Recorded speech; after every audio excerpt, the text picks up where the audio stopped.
Victoria Ashford stood frozen in the middle of Lars Anderson Park on an October afternoon. Her 5-year-old son Ethan had just opened his mouth and spoken his first word in 2 years. Not to the team of million-dollar specialists she had assembled, but to a complete stranger crouching before him, holding a beetle in his weathered palm. "Bug," Ethan said, his voice rough and scratchy from disuse. Victoria's knees buckled. 2 years, 12 specialists, countless nights crying alone in the dark, and all it took was a stranger in the park. 2 years earlier, everything had been different.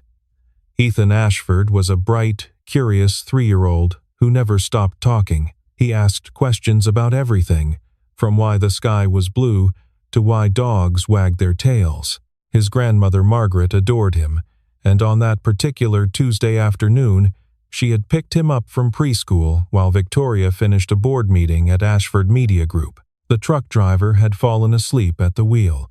His 18-wheeler crossed 3 lanes of traffic before slamming into the passenger side of Margaret's sedan. Ethan, strapped into his car seat behind his grandmother, watched as the impact threw her forward, as blood pooled beneath her silver hair, as her eyes closed and stayed closed.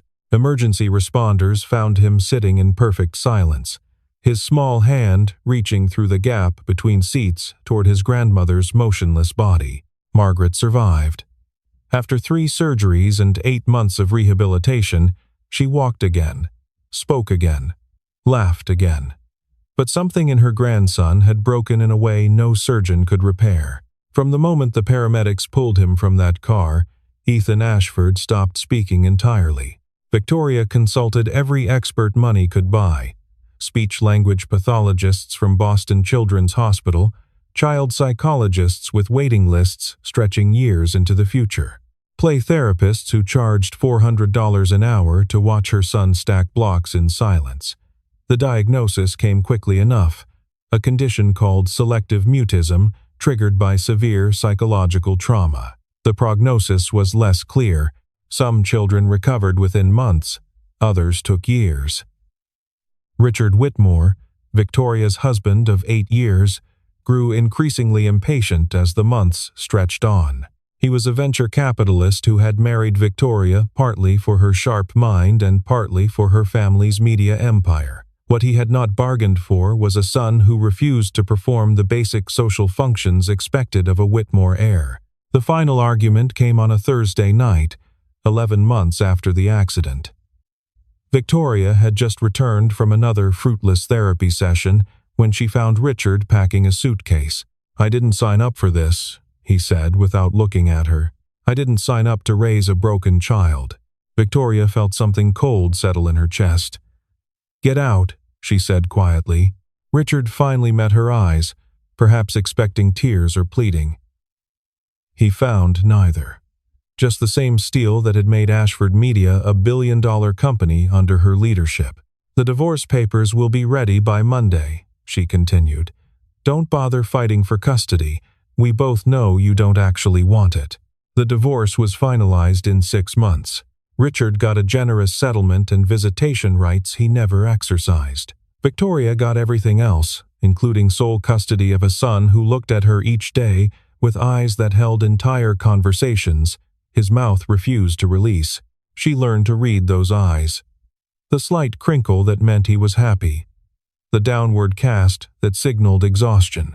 The intense focus that appeared whenever he spotted an insect, because somewhere in the silence of his trauma, Ethan had developed a fascination with bugs. He collected picture books about them, watched nature documentaries with the volume muted, and spent hours in the backyard observing ants and beetles with scientific intensity. Victoria ran Ashford Media with an iron hand by day, managing 2,000 employees across 12 offices, negotiating deals that made headlines in the Wall Street Journal. But every night, she sat beside Ethan's bed and sang the songs he used to love, hoping that one day he might join in, hoping for any sound at all.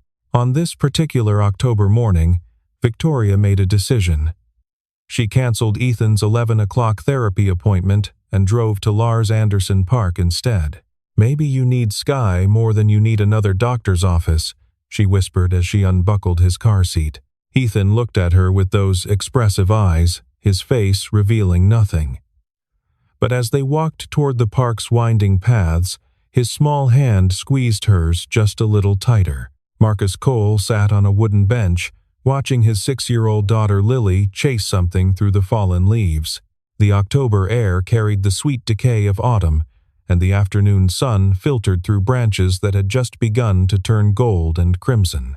It was his day off from the custom furniture orders that paid their bills, and he had learned to treasure these quiet moments with his daughter. Lily was a force of nature, all boundless energy and unstoppable curiosity. She had her mother's auburn hair and her father's gray eyes, and she talked constantly, a running commentary on everything she observed. Today's obsession was insects. She had already cataloged 3 different types of beetles, 2 species of ants, and something she insisted was a baby grasshopper. "Daddy, look," she called out, crouching near a massive oak tree. Marcus looked up from his thoughts. Sure enough, a small boy sat alone beneath the oak, completely motionless except for his eyes, which tracked something on the ground before him. The child appeared to be around 5 years old, well dressed in clothes that probably cost more than Marcus earned in a week. But what caught Marcus's attention was not the expensive jacket or the polished shoes. It was the quality of the boy's stillness, the absolute containment of a child who had learned to make himself invisible. He watched as Lily approached the boy with her characteristic lack of restraint. "Hey, do you like bugs too? I'm Lily." The boy did not respond, did not even look up. But Marcus noticed something crucial from his observation post on the bench. The boy's ear had twitched slightly at Lily's voice. His breathing had changed. He was not deaf or unaware. He was choosing silence. Something stirred in Marcus's memory. A different life. A different version of himself who had spent years learning to decode exactly this kind of withdrawal. Across the clearing, a woman sat on another bench, a laptop open on her knees, though her eyes kept drifting toward the boy under the tree. She wore business casual attire that somehow looked both expensive and exhausted. When she saw Lily approach her son, she started to rise, her expression carrying the weary protectiveness of someone who had spent years shielding her child from uncomfortable questions. But then she paused. Because her son, the boy who had not interacted with another child in 2 years, was not walking away. Lily did not ask why the boy was quiet. She simply sat down beside him on the carpet of fallen leaves and began to talk. "That's a really cool beetle you're watching. I think it's a June bug, but my dad knows more about bugs than me. He knows about everything, actually. My mom used to say he was the smartest person she ever met. But she's in heaven now, so I guess she meets smarter people there." The boy's eyes lifted briefly to Lily's face, then returned to the beetle. "Do you want to see my bug collection? I don't actually collect them because that's mean. I just remember them. Like that one I found last week? It was green and shiny, like a little emerald." Marcus rose from his bench and walked slowly toward the children, not to pull Lily away, as the watching mother clearly expected, but to lower himself onto the ground beside them, moving with the careful deliberation of someone who understood that sudden movements could shatter fragile moments. He picked up the beetle gently, cradling it in his palm where both children could see. "This is a June bug," he said, his voice soft and unhurried. His eyes rested on the beetle, but his attention was entirely focused on the silent boy. "Strange thing is, it's October. They usually disappear by September." The boy leaned almost imperceptibly closer. "See how the shell has this greenish-blue shine? That's called iridescence. The color changes depending on how the light hits it." Marcus turned his hand slightly, letting the autumn sunlight catch the beetle's carapace. "Some scientists think it helps them attract mates. Others think it confuses predators. Nobody knows for certain." The boy's lips parted slightly. His eyes never left the beetle. "They spend most of their lives underground, you know. Just larvae in the dark, eating roots. Then one summer, something tells them it's time to come up. Time to fly, even if it's scary up here." even if they don't know what's waiting for them. Marcus extended his hand slowly, offering the beetle to the boy. You can hold it if you want. It won't hurt you. For a long moment, nothing happened. The October breeze rustled through the oak leaves. Lily held her breath without realizing it. Somewhere in the distance, other children laughed and shouted, their sounds belonging to a different world entirely. Then the boy reached out. His small fingers carefully received the beetle, cradling it in his palm exactly as Marcus had done. He stared at the iridescent creature, watching the colors shift and change. He looked up at Marcus. His eyes met the stranger's gray gaze directly. Bug, he said. The word was barely more than a whisper. Rough and unused, like a door that had rusted shut, finally creaking open. But it was unmistakably, undeniably a word. 10 feet away, Victoria's laptop slid from her nerveless fingers onto the grass. She had heard it, that single syllable that represented everything she had prayed for during 2 years of silent nights. Her son had spoken. She did not remember standing up, did not remember crossing the distance between them. She only knew that suddenly she was there, her designer slacks pressed into the dirt and leaves, her vision blurred with tears she could not stop. Ethan, she managed. You. Ethan looked at his mother, then down at the beetle still resting in his hand. He did not seem to understand why she was crying. He had only said a word. A simple word for a simple thing. Marcus rose to his feet, stepping back to give them space. He understood what had just happened, even if the boy did not. He had seen this moment before, in another life, with other children. The first crack in a dam that had held back everything. Lily tugged at her father's hand, her voice hushed with the gravity that even a 6-year-old could sense. Why is she crying, Daddy? Marcus placed his hand on his daughter's head, smoothing her wild auburn hair. Because her son just did something very brave. Victoria knelt in the dirt, tears streaming down her face, unable to form coherent words. 2 years. 24 months of specialists and therapies and sleepless nights, and her son's first word had come in a park, offered to a stranger, inspired by a beetle. The man stood a respectful distance away, his daughter pressed against his leg. There was something in his eyes that Victoria could not quite identify. Understanding, yes.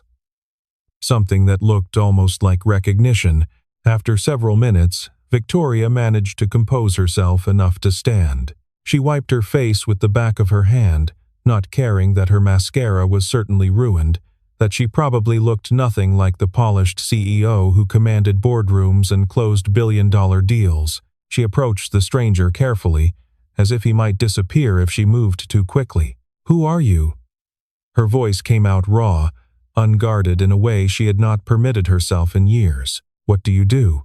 I've spent hundreds of thousands of dollars on the best specialists in the country, and not one of them accomplished in 2 years what you just did in 10 minutes. The man's expression shifted, something complicated moving behind his gray eyes. He glanced down at his daughter, then back at Victoria, and she could see him weighing something, deciding how much to reveal. I used to be a speech-language pathologist, he said finally. Before my wife died, the words hung in the autumn air between them. Before my wife died. 4 words that explained everything and nothing at all. I'm Victoria Ashford, she said. And that's my son, Ethan. He hasn't spoken a single word in 2 years. Not to me, not to anyone, until just now. Marcus Cole. He gestured to the girl, still clutching his hand. This is my daughter, Lily. Work with Ethan. The words came out before Victoria could stop them, driven by a desperation she had stopped trying to hide. I'll pay whatever you ask. Name your price. Marcus shook his head slowly. I don't do that work anymore. This isn't work. Victoria stepped closer, lowering her voice. This is a chance. A second chance. For my son. She paused, seeing something flicker in his expression. And maybe for you. The silence stretched between them. Lily looked up at her father with curious eyes. On the ground nearby, Ethan still sat with the beetle in his palm, watching the adults with an intensity that suggested he understood more than his years should allow. "Please," Victoria said. The word cost her something. She was not a woman who begged. Lily tugged at her father's hand again. "Daddy, can we play with Ethan more? He knows lots about bugs. I can tell." Marcus looked down at his daughter, then at the boy on the ground, then at the desperate mother standing before him with ruined makeup and raw hope in her eyes. "I won't take money," he said finally. "But if you want, we could meet here again. Same time next week. Let things happen naturally." Victoria nodded, not trusting herself to speak. This stranger had just given her something that all her wealth and power had failed to purchase. A crack in the wall that had surrounded her son for 2 years. As they prepared to leave, gathering belongings and brushing leaves from clothes, Ethan did something that made both adults freeze in place. He walked to where Lily stood and held out his hand. In his palm sat the June bug, its iridescent shell catching the fading afternoon light. He did not speak, but the gesture was unmistakable. A gift. The first thing he had willingly given to anyone outside his family in 2 years. Lily accepted the beetle with the solemnity of a child receiving a sacred trust. "Thank you," she whispered. "I'll take really good care of him." Ethan nodded once, then returned to his mother's side. Victoria stared at the scene with new tears threatening to fall. Her son had spoken a word. Her son had given a gift. In one afternoon, 2 years of frozen silence had begun to thaw. That night, Marcus could not sleep. He lay in the darkness of his bedroom, listening to Lily's soft breathing through the wall that separated their rooms, and felt the past pressing against him like a physical weight. He had not thought about his old career in months, had trained himself not to think about it, the way recovering addicts trained themselves not to think about their substance of choice, because thinking about it meant thinking about Sarah, and thinking about Sarah meant drowning in a grief he had never learned to swim through. Finally, he rose and pulled a cardboard box from beneath his bed. Inside lay the artifacts of his former life. His master's degree in speech-language pathology from Boston University, his certification from the American Speech-Language Hearing Association, a photograph from his wedding day, Sarah laughing in her white dress as he tried and failed to cut the cake without making a mess, and his hospital ID badge, Boston Children's Hospital, Speech-Language Pathology Department.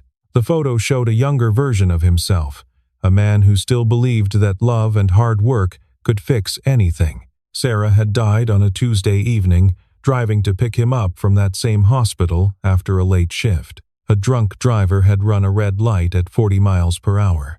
She was pronounced dead on arrival in the emergency room where Marcus had spent years helping children find their voices. He had been filling out patient notes 3 floors up when it happened, completely unaware that his entire world was ending in the building's basement. He could not go back there, could not walk those hallways knowing what they had taken from him.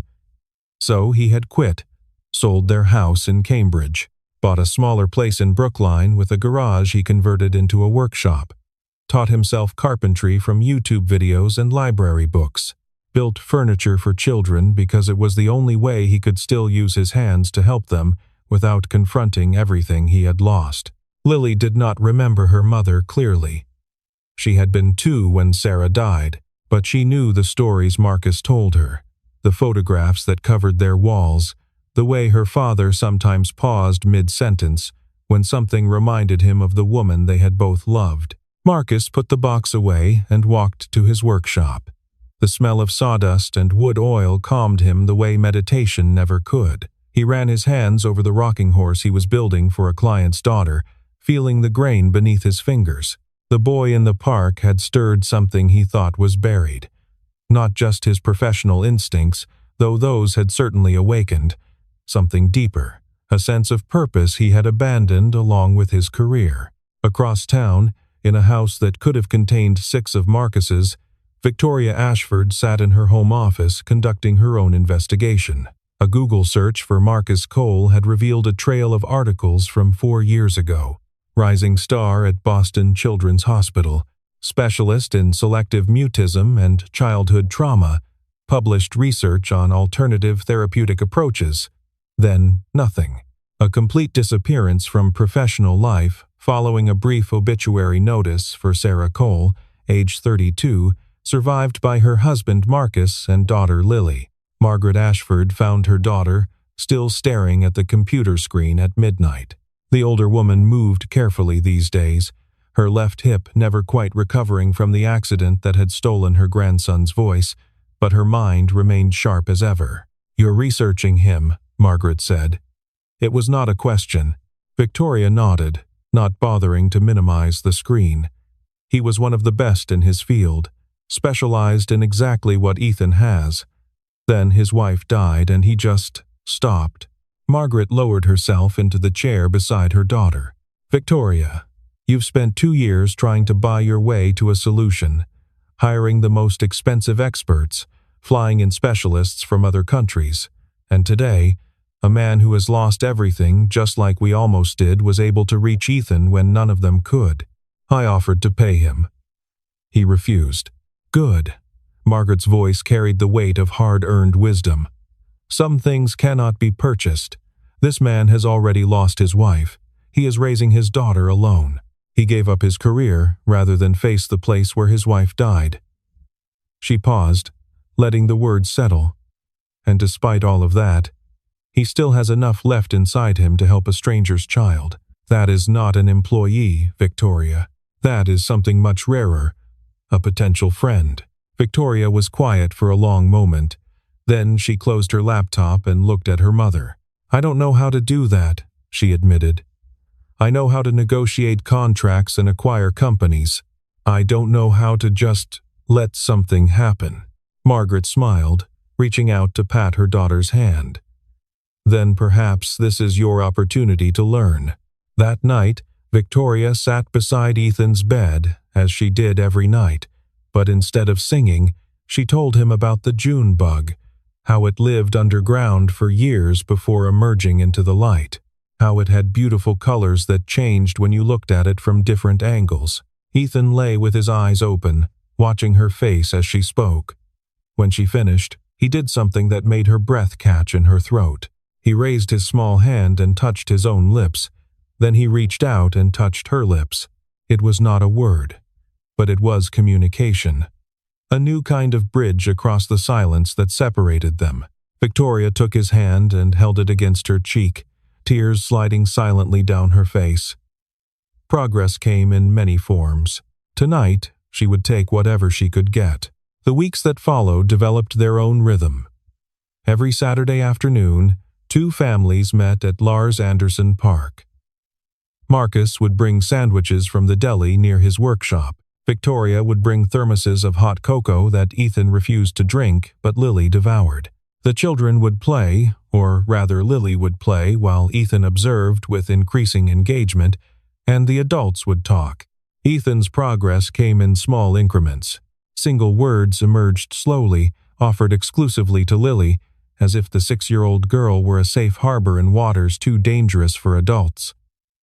Leaf, bird, cold, and always, whenever he spotted one, bug.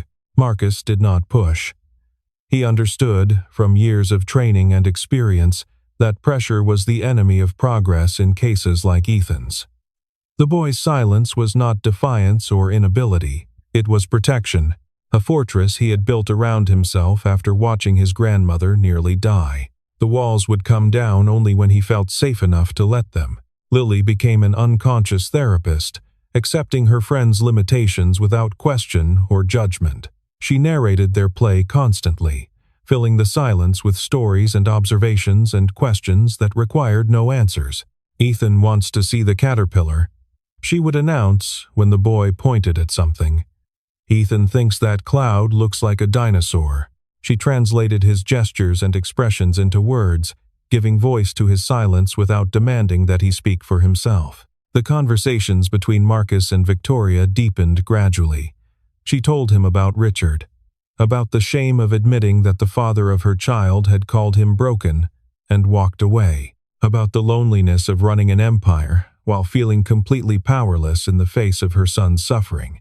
Marcus told her about Sarah, about the guilt of surviving when she had died driving to pick him up, about the terror of raising Lily alone, of being responsible for another human being when some days he could barely take care of himself. They discovered unexpected common ground. Both had built walls after their respective tragedies. Victoria's were made of work and wealth, Marcus's of sawdust and solitude. Both had poured everything they had into their children because their children were all they had left.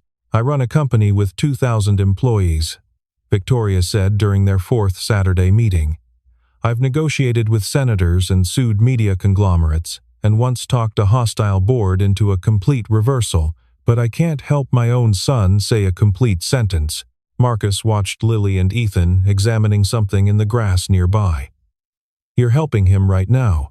Every time you're with him without demanding anything, you're telling him he's enough exactly as he is. That's not nothing. That's everything."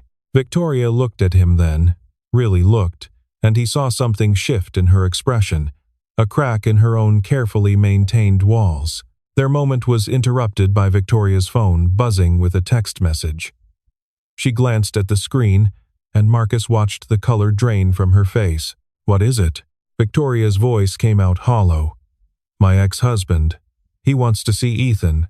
His lawyers will be in touch. I thought he didn't want custody." "He didn't." Victoria's hand trembled slightly as she put the phone away. "But apparently he's running for city council now, and a devoted father fighting to see his son makes a better campaign story than a man who abandoned his family." The storm broke 4 days later. Richard Whitmore appeared at Victoria's office with a lawyer and a photographer, the latter allegedly for a profile in Boston Magazine but obviously intended to document his performance as a caring father. He demanded visitation rights. He implied that Victoria had been keeping Ethan from him. He used words like alienation and parental rights and best interest of the child while his lawyer took notes, and his smile never reached his eyes. Victoria sat behind her desk and felt the old anger rising, the protective fury of a mother who had spent 2 years fighting for her child while this man contributed nothing but silence and a monthly check. "You called him broken," she said quietly. "You said you didn't sign up to raise a damaged child. I have witnesses. I have your own emails declining to attend his therapy sessions." Richard's smile flickered but held. "People say things they don't mean during difficult divorces. I've had time to reflect, to grow, and now I want to be part of my son's life. You want to use him for a photo opportunity. I want to be his father." Richard leaned forward, his politician's mask firmly in place. "And family courts tend to support a child's right to know both parents, even when one parent has been monopolizing access." That evening, Marcus brought Lily to Victoria's house for the first time. Margaret had offered to watch the children while the adults talked, but the tension in the house was palpable. Ethan, sensitive to his mother's distress, had retreated into silence even deeper than usual. He would not even look at Lily, sitting in the corner of the playroom with his arms wrapped around his knees. Lily, with the intuition of a child who had navigated her own share of grief, simply sat down a few feet away from him and began quietly sorting through a box of toy cars. She did not try to engage him. She just made herself present, a steady companion in his storm.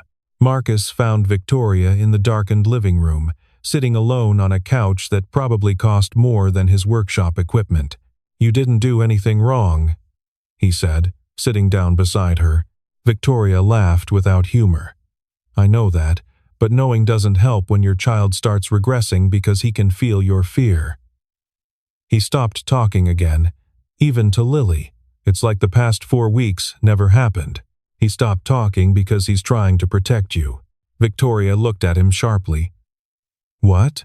"Ethan understands more than we give him credit for. He feels your anxiety, and in his mind, the way to help is to retreat, to make himself smaller, to not add to your burden." Marcus paused, choosing his next words carefully. "That's actually a sign of progress. In a strange way, he's responding to emotional cues. He's connected enough to you to want to protect you." Victoria stared at him in the darkness. "How can you possibly know that?" "Because I've seen it before.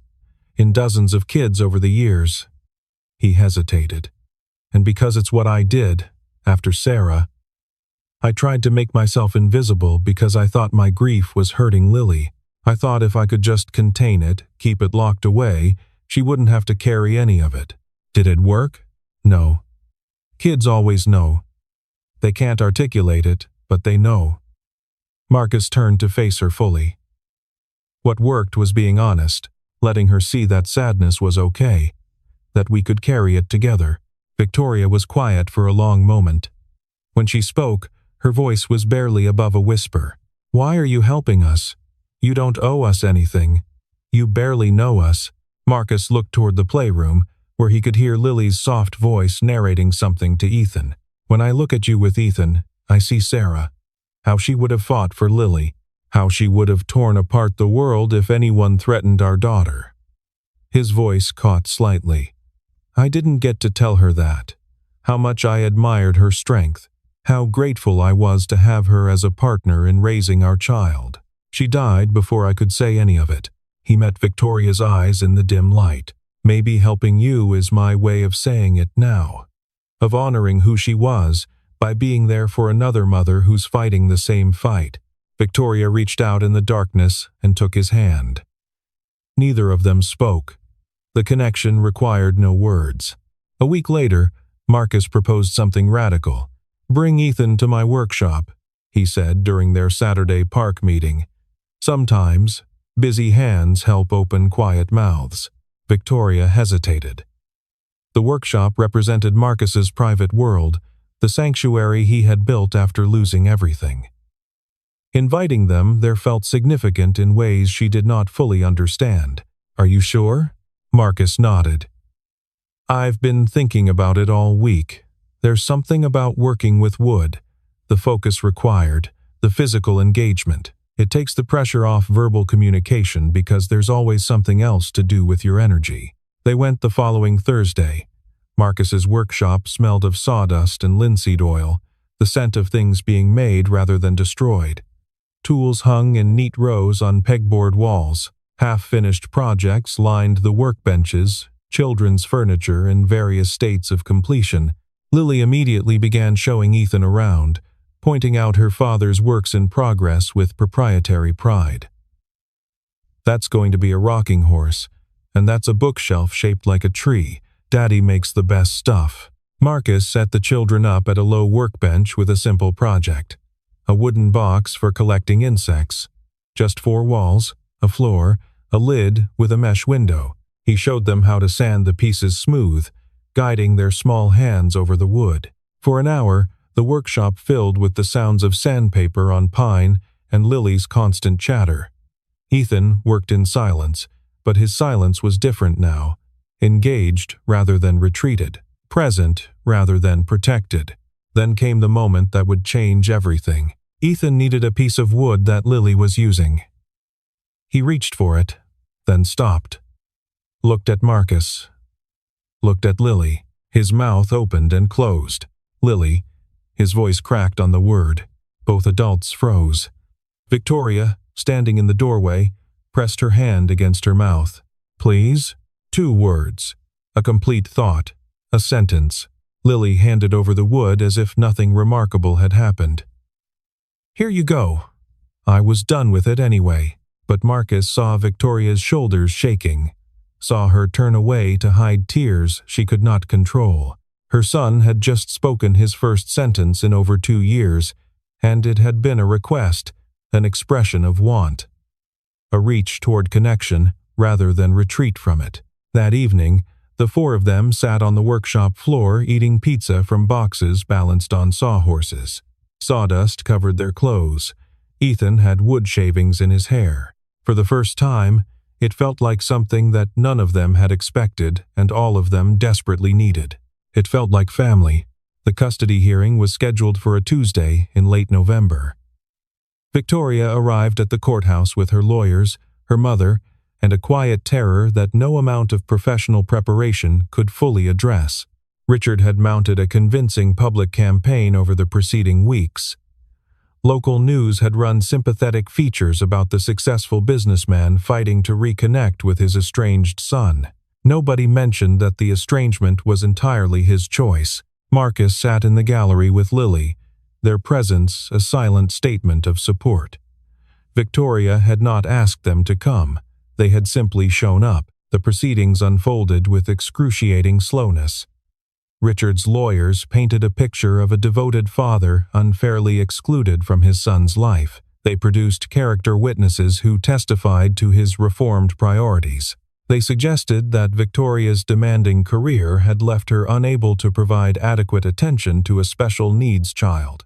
Then, Victoria's lawyers presented their evidence. Emails from Richard declining to participate in Ethan's therapy, text messages calling his son damaged and broken, financial records showing that he had never once voluntarily increased his child support despite his substantial income.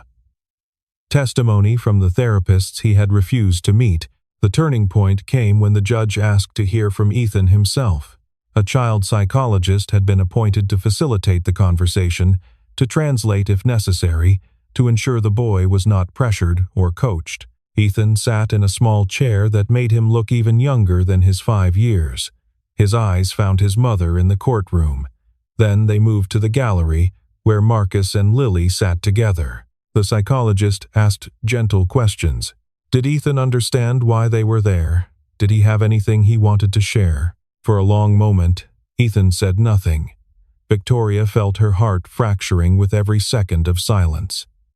This was it. Her son would retreat into his protective shell, and the judge would see only a child too damaged to express a preference. Then Ethan spoke. "I want to stay with Mommy." His voice was soft but clear. The courtroom went absolutely still. And Lily, Victoria's hand found Marcus's mother's arm, gripping tight enough to leave marks. And Mr. Marcus, Richard's face went pale. His carefully constructed narrative crumbled in the space of 3 short sentences. His son, the child he had called broken, had found his voice just long enough to reject him completely. The judge ruled in Victoria's favor. Sole custody remained with the mother. Visitation would be available only if Richard completed a parenting course and demonstrated sustained interest in his son's therapeutic progress. Given his track record, everyone in the courtroom knew this meant visitation would never happen. In the courthouse hallway afterward, Victoria found herself surrounded by lawyers offering congratulations and journalists requesting comments. She ignored them all, pushing through the crowd to where Marcus stood holding Lily's hand. She did not speak, simply wrapped her arms around him and held on, trembling with relief and exhaustion and something else she was not ready to name. Lily tugged at her father's jacket. "Does this mean we can keep playing with Ethan?" Marcus laughed, the sound rough with emotion. "Yeah, sweetheart. I think it does." In the weeks that followed, new possibilities began to emerge. Dr. Helen Marsh, Marcus's former mentor at Boston Children's Hospital, reached out after hearing about Ethan's progress through professional networks. She had been following cases of selective mutism for decades and was intrigued by the unconventional approach Marcus had stumbled into. "You've essentially created a new therapeutic modality," she said during a video call. "Combining occupational therapy principles with speech-language pathology in a naturalistic setting. The woodworking provides sensory engagement and reduces performance anxiety. The presence of a peer removes the adult pressure dynamic. It's brilliant." Marcus shifted uncomfortably. "It wasn't planned. I just did what felt right. The best therapeutic innovations rarely are planned. They emerge from authentic human connection." Helen paused. "I want you to consider something. A research collaboration, documenting your methods, studying outcomes, potentially developing a reproducible program for other children with selective mutism." Marcus did not answer immediately. The offer represented everything he had walked away from 4 years ago. A return to the professional world, a reconnection with the work that had once defined him. "I'll think about it," he said finally. Victoria made changes of her own. She promoted her chief operating officer to president and stepped back from day-to-day management of Ashford Media. The company would survive without her constant attention. Her son needed her presence more than her employees needed her oversight. "I spent 2 years trying to fix Ethan like he was a broken acquisition," she admitted to Marcus during one of their now daily conversations. "Throwing money and experts at the problem. I never considered that what he needed most was simply more of me." Spring came to Boston with its usual dramatic flourish, winter's grip releasing suddenly into warmth and blooming trees. 6 months had passed since that first encounter in Lars Anderson Park.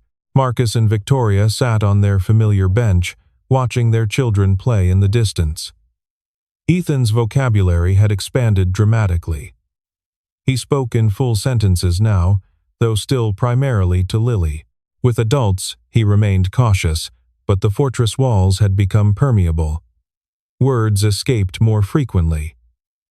Smiles appeared without warning. He had even laughed twice, a sound Victoria had begun to fear she would never hear again. Lily grabbed Ethan's hand and pulled him toward something in the grass. A moment later, Ethan came running back, breathless with excitement. "Mom! Mr. Marcus! Look what we found!" He opened his palm to reveal a beetle with an iridescent green-blue shell. A June bug, appearing right on schedule this time, as spring tilted toward summer. "It's back!" Ethan announced, his face bright with wonder. Victoria and Marcus exchanged a look. Some things that seemed lost forever found their way back. Voices silenced by trauma, hearts closed by grief, lives that had seemed permanently diminished, discovering they still had room to grow. "Bug," Ethan said softly, staring at the creature in his hand. Then he looked up at his mother, at the man who had become so much more than a stranger in a park, at the girl who had become his best friend and his bridge back to the world. "I love you." 3 words. A complete sentence. A declaration that held the weight of 2 years of silence, finally broken. Victoria pulled her son into her arms, tears streaming down her face. Marcus's hand found her shoulder, steady and warm.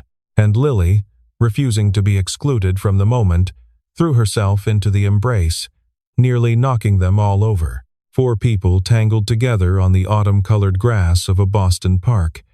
A family built not from blood or marriage, but from something perhaps more durable, from loss that became connection, from silence that became speech, from strangers who became exactly what each other needed. Above them, the June bug's descendants hummed in the warming air, emerging from underground darkness into spring light. The cycle continued. Things ended, things began, and sometimes, in the spaces between ending and beginning, unexpected gifts appeared. A word offered to a stranger. A beetle passed from one small hand to another. A man who had forgotten how to help remembering that he still could.